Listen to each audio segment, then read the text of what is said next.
غسل اجمالی طور پہ آپ کی خدمت میں ذکر کر دیتا ہوں کہ جب میت کو غسل دینا ہو تو پہلے تختہ غسل رکھ کر کوشش کریں کہ اس کو دھونی دے دی جائے، یعنی اگربتی سلگا لیں اور کوئی ایک شخص اس کے چاروں طرف 3 بار 5 بار یا 7 بار اس طرح خوشبو دھونی دے دے تو یہ باعث برکت ہوتا ہے، مستحب عمل ہے، اور پھر وہ اگربتی وہیں لگا دیں تاکہ ماحول خوشبودار ہو جائے۔ اس کے بعد مردے کو لٹائیں، اور یہ اصول یاد رکھیں کہ جس طرح زندہ آدمی کا ستر دیکھنا حرام ہوتا ہے، ایسے ہی مردہ کا ستر دیکھنا بھی حرام ہے، لہٰذا اس کا بدن کھولنے سے پہلے ہی اس کے پورے بدن کے اوپر، یعنی ناف کے اوپر سے لے کے گھٹنے کے نیچے تک یہ حصہ بدن جو ہے مرد کا نہیں دیکھ سکتا اور عورت کا نہیں دیکھ سکتی ہے، اس پر ایک موٹی چادر ڈال دی جائے، اور پھر اس کے کپڑے اس طرح اتارے جائیں کہ قمیص تو اتار دی، اس کے بعد جو شلوار ہے اس پہ ستر پہ بالکل نظر نہ پڑے اور اس کو اتار دیا جائے۔ اس کے بعد غسل دینے والوں کی کوئی تعداد مقرر نہیں ہے، 3 یا 4 آدمی کافی ہوتے ہیں، ضرورت سے زیادہ بھی اطراف میں نہ کھڑے ہوں، یہ کوئی تماشا نہیں ہے، کم سے کم لوگ ہونے چاہیے، لیکن ضرورت کے مطابق تو 3-4 آدمی کافی ہوتے ہیں۔ اور یہ پہلی حدیث میں آ چکا ہے کہ بیری کے پتوں کو پانی میں جوش دے کر اس پانی سے غسل دیا جائے،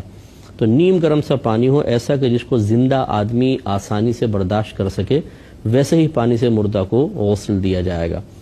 اس میں اب طریقہ کار یہ ہوتا ہے، جو آج کل یہ کفن وغیرہ ملتے ہیں اس میں ایک دستانہ ٹائپ پڑا ہوتا ہے، اس کو ہاتھ پہ اس طرح چڑھا کر پھر اس کی ڈوری ہوتی ہے باندھ لیں،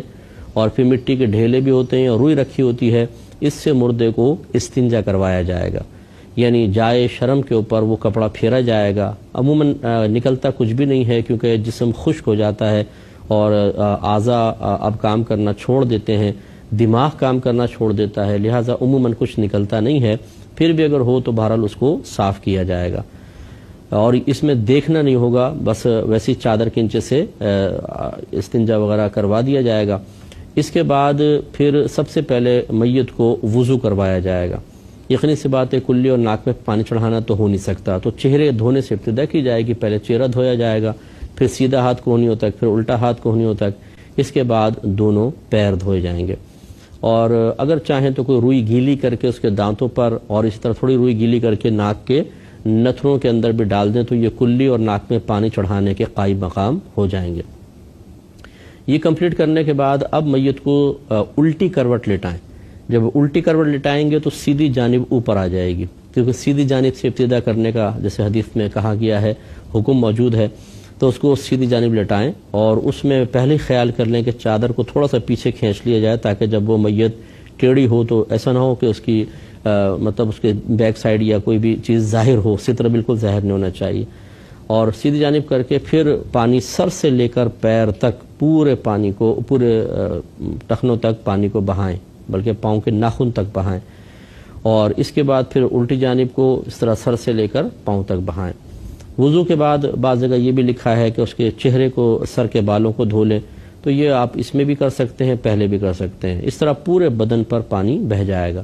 جب سیدھی جانب پانی بہائیں تو تھوڑا ہاتھ اٹھا کے بغل میں پانی ڈالیں، اور ستر کے مقام پر یقیناً چادر ہے، لیکن اس چادر کو جو مددگار ہوں تھوڑا سا اٹھا کر اندر اندازے سے اتنا پانی ڈالیں کہ یقین ہو جائے کہ تمام اعضاء پر پانی بہہ گیا ہے۔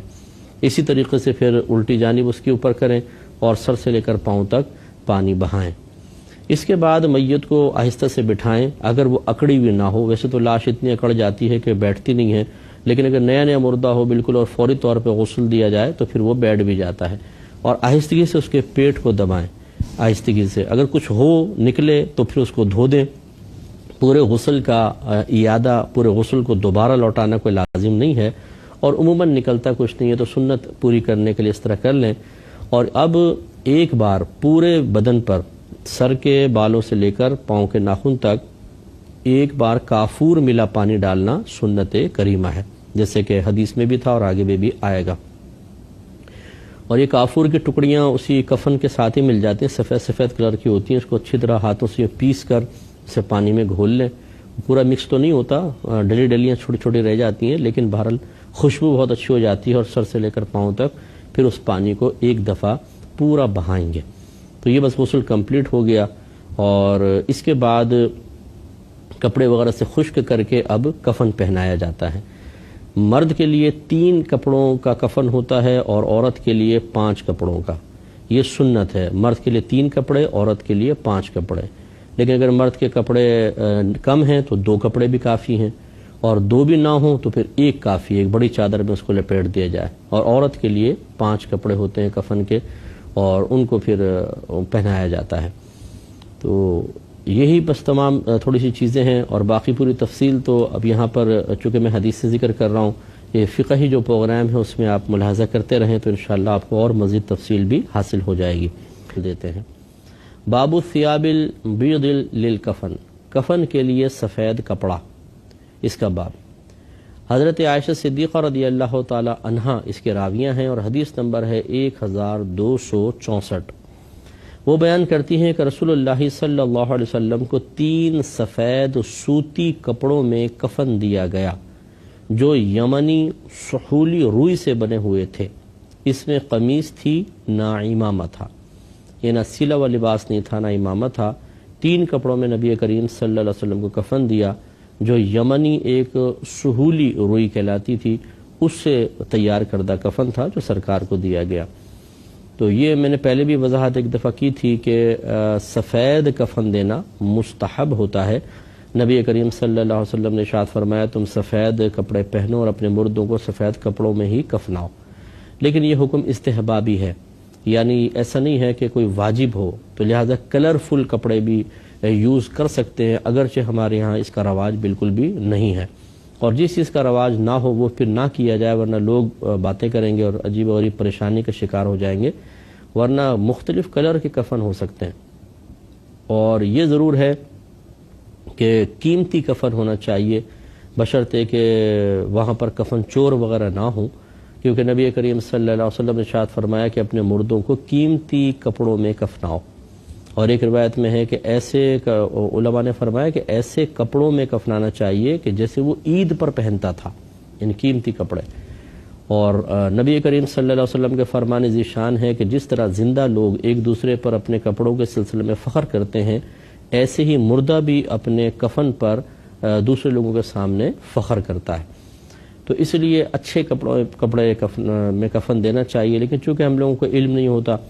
مسجد پہنچ جاتے ہیں یا کفن کی دکانوں میں پہنچ جاتے ہیں، وہاں پہ وہی لٹھے کا کفن ہوتا ہے، باریک سا پتلا سا، وہی دے دیتے ہیں. اور یہ تصور نہیں ہے کہ جی مردے کو وہ بھی ایک دوسری دنیا میں جا رہا ہے، اور وہاں پر اس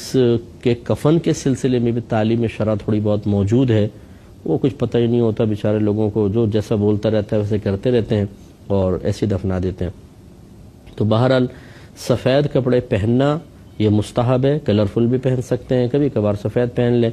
تو یہ صرف میں نے اس لیے سمجھایا کہ یہاں سفید کلر کا ذکر آیا تو یہ کوئی فرض یا واجب نہیں ہے. یہی وجہ ہے کہ اگر فرض کر لیں کوئی وصیت کرتا ہے کہ جو میرے پہنے ہوئے کپڑے انہی میں مجھے کفنا دیا جائے، یہ بھی کافی ہے، یہ بھی صحیح ہے، اور وہ چاہے کیسے کلرفل ہوں ویسے ہی کفنا سکتے ہیں. اگلی حدیث کی طرف آتے ہیں. اچھا یہ بھی ذہن میں رکھ لیں، دیکھیں انہوں نے فرمایا کہ اس میں قمیص تھی، نہ امامہ تھا. تو نبی کریم صلی اللہ علیہ وسلم کا جو کفن کی سنت خود اختیار کی گئی ہے، جو آپ نے تلقین فرمائی، وہ مرد کے لیے 3 کپڑوں کی ہی تھی. ایک کپڑا جو ہے وہ تہبند ہے، اور ایک چادر کہلاتی ہے، چھوٹی چادر، اور ایک بڑی چادر ہوتی ہے. تو یہ کفنی جس کو ہم کہتے ہیں، کفنی جو ہوتی ہے وہ گلے میں ڈلتی ہے، بیچ میں سوراخ کر کے، آدھا کپڑا آگے ہوتا ہے آدھا پیچھے، اور ایک ازار ہوتا ہے، اور ایک ہوتی ہے بڑی چادر، اس کو لفافہ کہتے ہیں. 3 کپڑوں میں. امامہ سرکار صلی اللہ علیہ وسلم حالانکہ آپ نے کتنی فضیلتیں ذکر فرمائی، لیکن آپ کے کفن میں شامل نہیں تھا. لیکن یہ 3 کپڑوں تک چیز کو محدود رکھنا کوئی اس لیے نہیں تھا کہ فرض یا واجب کا بیان مقصود ہو. چنانچہ اگر کوئی فرض کر لے، جیسے بی بی زینب رضی اللہ تعالی عنہا کے کفن میں سرکار نے اپنا تہبند شریف رکھوایا، یہ کپڑا اضافی ہوا. ایسے کوئی اگر تبرکن کوئی کپڑا اپنے کفن کے ساتھ رکھواتا ہے، وصیت کرتا ہے، تو یہ صحیح ہے. اسی طرح یہ در مختار میں بھی لکھا ہے کہ اشراف القوم میں سے کسی کا انتقال ہو. اشراف القوم سے مراد جو بڑے مطلب کوئی متقی پرہیزگار عالم دین ہیں، شیخ ہیں، انہیں اگر امامہ پہنا کر